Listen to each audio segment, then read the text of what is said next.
मेरे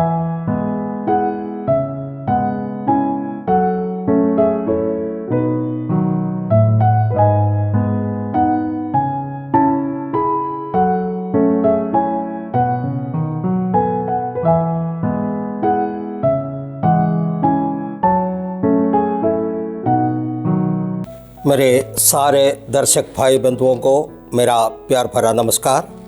पिछले एपिसोड में इस्राएल का कनान यात्रा के बारे में चर्चा कर रहे थे। इस यात्रा का कुछ विशेष बातों को हम देख रहे थे। फिर हमने देखा कि मूसा इस्राएलियों के लिए अपने को मिलने वाला स्वर्ग को भी त्यागने के लिए तैयार हो गया।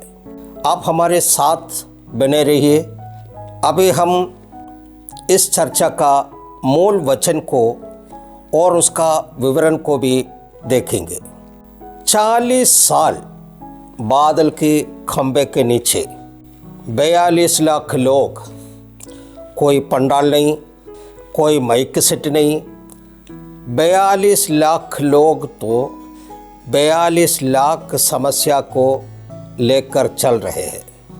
इस यात्रा के बीच में कुछ लोग कुड़कुड़ाते थे, कुछ लोग दोष लगाते थे, कुछ लोग निंदा करते थे, कुछ लोग लड़ाई झगड़ा करते थे, मारपीट करते थे। ये सब सहते हुए लोगों को लेकर मूसा चल रहा है, तो उसके पीछे मूसा का एक ही उद्देश्य है, किसी भी तरह इस्राएलियों को कनान तक पहुंचाना है। ऐसे नेतृत्व करने वाला मूसा से ये लोग कह रहे हैं, जो शुरुआत में पढ़ा हुआ वचन को दोबारा पढ़ते हैं। गिनती का किताब उसका 32 अध्याय 5वां वचन। फिर उन्होंने कहा, यदि तेरा अनुग्रह तेरे दासों पर हो तो ये देश तेरे दासों को मिले कि उनकी निज भूमि हो, हमें यर्दन पार ना ले चल। ऐसे एक चिंता लोगों के मन में क्यों हुआ? कनान जैसे देश उसको भी त्यागने के लिए तैयार हो गए। इनका समस्या क्या है? यही है हमारा इस परंपरा का विषय। हम शांतिपूर्वक इसको देखेंगे।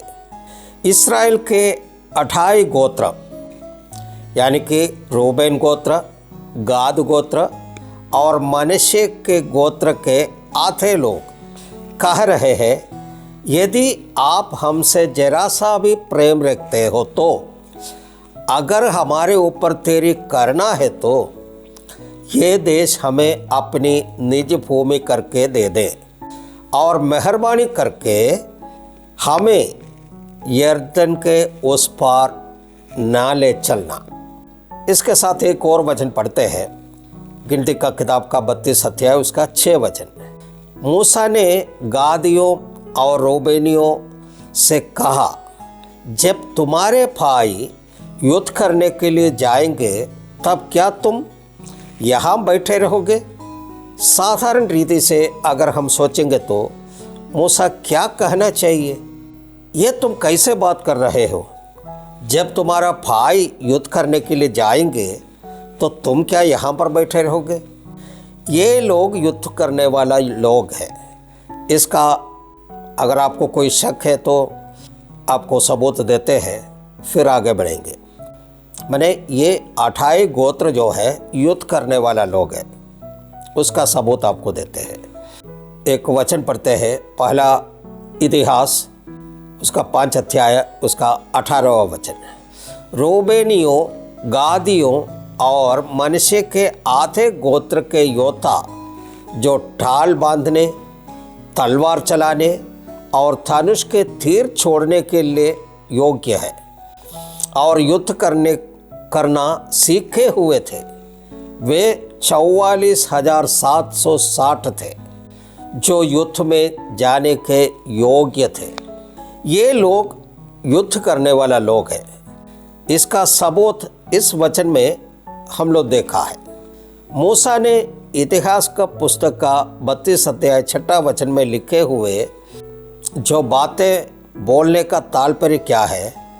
जब हम इस्राएल का इतिहास पढ़ेंगे तो हम देख सकते हैं 40 साल के इस्राएल के प्रयाण में ये 28 गोत्र जो है, यानी कि रूबेन गोत्र, गाद गोत्र और मनश्शे के 8 लोग था जो आगे आगे चलकर युद्ध करने वाले थे। मूसा का जगह पर हम अपने आप को रख कर देखिए।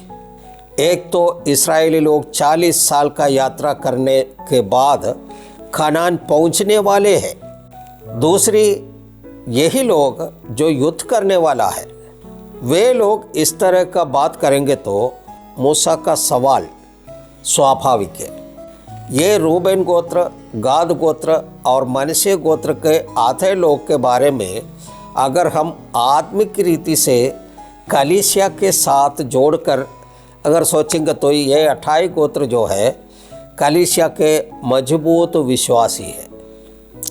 पिछले 40 साल कलीसिया का तंगी अवस्था में, कमज़ोर अवस्था में, पीड़ना की अवस्था में आगे रहकर कलीसिया को और विश्वासियों को वचन दे दे करके मजबूत करने वाले, गवाही के द्वारा संभालने वाले यही लोग थोड़ी सी आर्थिक लाभ देख लिया तो, मीठी मीठी लुभाने वाली बात सुन लिया तो, दूसरा संस्थे वाले आकर के अगर एक कंबल दिया तो कहता है मुझे स्वर्गराज नहीं जाना, अनंत जीवन नहीं चाहिए। अपना पास्टर को कहता है यदि तेरा अनुग्रह तेरे दासों पर हो तो ये देश तेरे दासों को मिले कि उनका निज भूमि हो, हमें यर्दन पार ना ले चल। पास्टर आपके पास आया, आपको सुसमाचार सुनाया, आपके लिए प्रार्थना किया, उद्धार के मार्ग को दिखाया। उस कारण से आपका मन फिराव हुआ, आप बपतिस्मा लिया, संगति में आप आ रहे हैं, एक रोटी और दाखरस का सहभागी हो रहे हैं, रोज वचन रूपी मन्ना खिला कर मजबूत कर रहा है, स्वर्ग राज्य निकट है। ये सब बात बोलने के समय में आप क्या कह रहे हैं? मुझे इस देश में रहने दे, अनंत जीवन नहीं चाहिए। क्या ये सही है? एक उदाहरण बताते हैं, आप मुझे गलत ना समझिएगा।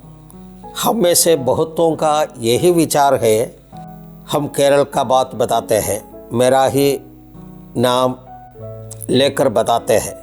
कल्पना कीजिए मैं कलीसिया के एक विश्वासी है, तो ये विश्वासी यानी कि डेविड जोसेफ अपने कलीसिया का पास्टर से कहता है, पास्टर जी मेरे बेटे के लिए प्रार्थना करना है, वो अमेरिका में एक जॉब के लिए फॉर्म भरा है, उसको अमेरिका का वीज़ा मिल जाए, उसी के लिए प्रार्थना करना है। पास्टर ने मेरे बेटे के लिए प्रार्थना किया, बेटा अमेरिका चला गया। अगले साल मैं फिर पास्टर के पास गया और पास्टर से बोला कि मेरा बेटी बीएससी नर्सिंग करना चाहते हैं, उनको एडमिशन मिल जाए। वो एडमिशन हो गया, पढ़ाई पूरी की, और फिर उसको सऊदी अरब जाना चाहती है। पास्टर को फिर बोला पास्टर जी प्रार्थना कीजिए। पास्टर मेरा बेटी के लिए प्रार्थना की, बेटी सऊदी अरब चली गई। कुछ साल बीत गया। अब विश्वासी जो डेविड जोसेफ है उनका आर्थिक स्थिति बहुत बेहतर हो गया। आलीशान बंगला बनाया, आलीशान गाड़ी खरीदा और रबर एस्टेट खरीदा। दोनों बच्चों का शादी हो गया, पोता पोती नाती नतनी हो गई, हंसी खुशी जीवन बिता रहे हैं। इसी बीच में कलीसिया के पास्टर हर संडे का दिन प्रचार करते हैं, स्वर्गराज अनंत जीवन, स्वर्गराज अनंत जीवन। फिर रिपीट करता स्वर्गराज अनंत जीवन, इसी के बारे में प्रचार करते करते जा रहे हैं। अभी ये विश्वासी डेविड भाई जो है मन में क्या विचार कर रहा है? मेरा बंगला, मेरा गाड़ी, मेरा संपत्ति, यही इनका दिमाग में बस गया है। स्वर्ग राज्य का चिंता छोड़ दिया, आनंद जीवन का चिंता छोड़ दिया।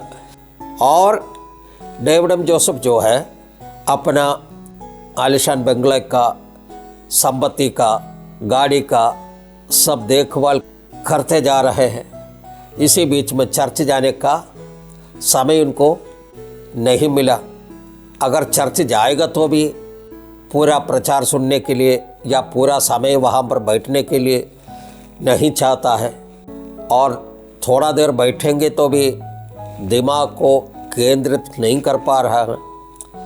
पास्टर एक दिन डेविड भाई से पूछा, ऐसे चलेगा तो कैसे होगा, स्वर्ग राज्य जाना है कि नहीं?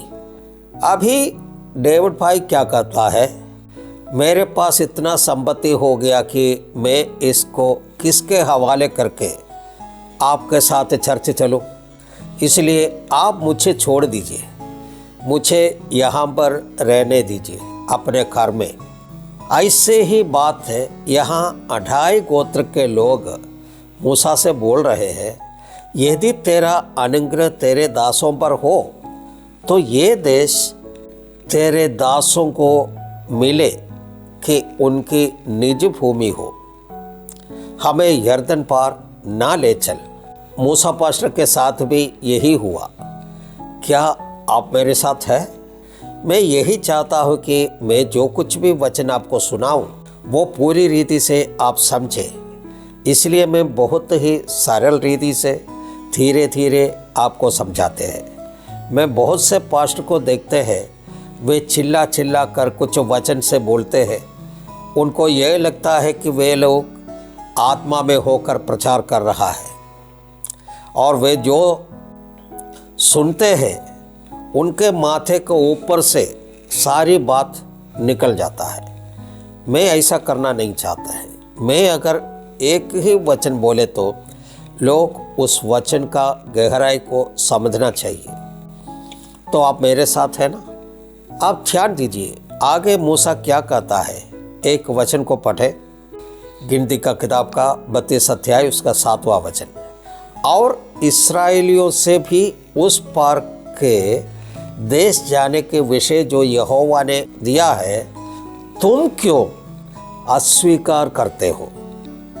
इधर एक बात गौर कीजिएगा, लिखा है तुम यानी कि इस्राएल का जो 28 गोत्र है उनसे कह रहा, तुम उन्हें यानी कि सारे 12 गोत्रों को मिस्र से निकलकर कनान जाने का निर्देश दिया था।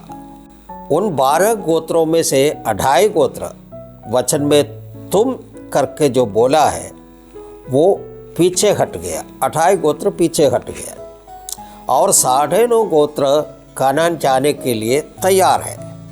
वचन में इनको लिखा है, उन्हें उस पार के देश जाने के विषय जो यहोवा ने उन्हें दिया है, तुम क्यों अस्वीकार करवाते हो? अब बात तो समझ गया। जो 28 गोत्र जो है उन्हें तुम बोला है, तुम उन्हें यानी कि जो 9.5 गोत्र है उन्हें क्यों रुकवाना चाहते हैं?